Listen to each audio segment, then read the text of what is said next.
वैसे तो देश में गायों की सुरक्षा को लेकर कई बहस होती है, कई चर्चाएं होती है, लेकिन बात जब कानून पर आती है तो राजनीति छिड़ जाती है।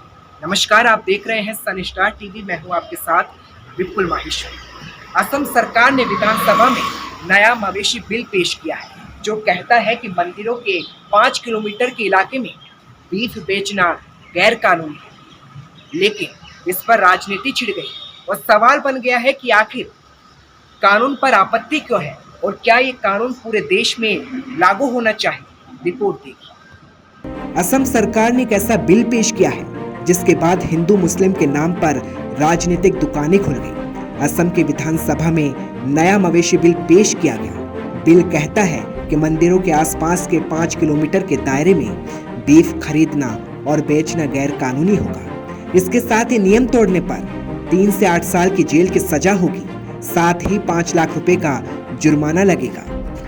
असम में इस वक्त बीजेपी के हेमंत बिस्वा की सरकार है। विपक्ष बिल के विरोध में उतर चुका है और मुस्लिमों को निशाना बनाने का आरोप मढ़ रहा है। असम के कानून पर राजनीतिक बहस छिड़ चुकी है और सवाल बन गया है, क्या बीफ पर प्रतिबंध लगाना गलत है या सही?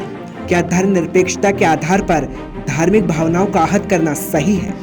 वैसे बिल पर बवाल इसलिए भी है क्योंकि असम भारत का वो हिस्सा है जहां मुस्लिम जनसंख्या सबसे ज्यादा तेजी से बढ़ी है, जहां हिंदुओं की हिस्सेदारी 61% है जबकि मुस्लिम आबादी 34%। असम में 27 में से 9 जिले इस्लाम का सबसे बड़ा धर्म बन चुका है।